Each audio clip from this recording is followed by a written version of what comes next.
So mga tol, kung matatandaan, sinabi po ni current WBA regular welterweight champion Rolly Romero na gustong gusto umano niya makalaban si Manny Pacquiao at chance na umano niya yan para daw magkaroon sa resume niya na isang Hall of Fame. So sinagot na nga po ni Manny Pacquiao si Rolly Romero.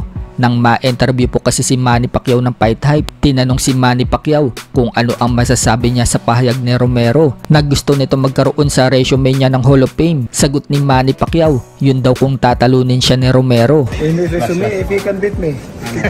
Isa nga po si Romero mga tol ang potensyal na makakalaban ni Manny Pacquiao. Kapag tinatanong si Manny Pacquiao kung sino ang gusto niyang makalaban, kina Gervonta Tank Davis, Rolly Romero o rematch dito kay Barrios, ang sagot lagi ni Manny Pacquiao, hindi niya alam at wala pa siyang napipiling kalaban. Pero malakas talaga ang hula ng karamihan mga tol na si Rolly Romero ang next niyang makakalaban. Lalo pat hawak ni Romero ang WBA belt at nag-share din po ang Team Pacquiao ng poster ni Romero at Pacquiao. Subalit mukhang naghahabol pa rin mga tol kay Pacquiao ang WBC. Bagamat po kasi tumabla ang laban ni Manny Pacquiao kay Barrios, nagsalita na po ang presidente ng WBC na si Mauricio Sulaiman. Sinabi nitong bibigyan pa rin daw nila ng tsansa na makalaban si Manny Pacquiao sa WBC Welterweight World Championship. Sa katunayan, matapos nilang ilagay si Manny Pacquiao sa top 5 ranking sa WBC at tanggalin dahil sa pambabatikos sa kanila, ibabalik daw nila sa ranking si Manny Pacquiao sa mga susunod na update. Wala na umanong dahilan para hindi ilagay si Manny Pacquiao sa ranking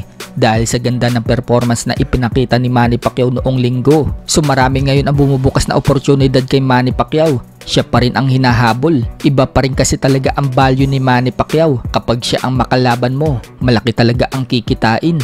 Kaya marami ang naghahabol sa kanya. Hindi lang mga boksingero, pati mga sanction bodies. Sa kabilang banda naman mga tol, muli nga po nagsalita si Tokyo Olympic bronze medalist Yumar Marcial sa naganap na laban ni Manny Pacquiao at Barrios. Sinabi na nga po ni Yumar Marcial sa ibang interview na panalo dapat si Manny Pacquiao kay Barrios. Pero nang muli po siyang ma-interview, sinabi niyang panalo daw talaga si Manny Pacquiao. Para daw sa kanya, 2 rounds daw ang lamang ni Manny Pacquiao. Kumbaga 7-5 po ang score ni Yumar. Maririnig din daw sa crowd mga tol na puro buang sigaw ng tao matapos i-anunsyo na tabla yung laban. Patunay daw na hindi daw nagustuhan ng mga tao ang resulta.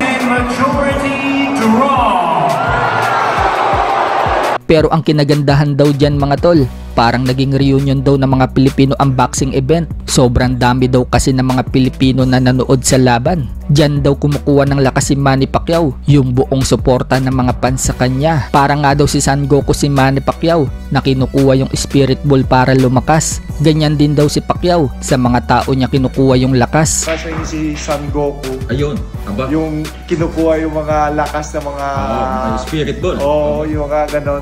Ganon siya eh, ganon eh. Pag sumisigaw yung mga tao, ganon yung ano ni Sir Manny. Sa iba pang balita mga tol, matapos pong pumalag si PNP Chief General Torre dito kay Acting Mayor Baste Duterte nang hamunin siya ng suntukan, kung saan sinabi po ni General Nicolas Torre na gawin daw nila ang suntukan sa Araneta Coliseum araw ng linggo alas 9 at 12 rounds daw ang boxing. Bigla nga pong nagtraining agad itong si General Torre. Trending po sa social media mga tol ang pagsuntok niya sa heavy punching bag, nakipag-meet session at nag-push up pa siya. Mukhang seryoso talaga si General Torre mga tol na labanan si Baste Duterte. Gawin daw nila yan bilang charity boxing para daw makatulong sa mga nasalanta sa bagyo. Subalit wala pa nga pong sagot si Baste Duterte sa pagpalag sa kanya ni General Torre.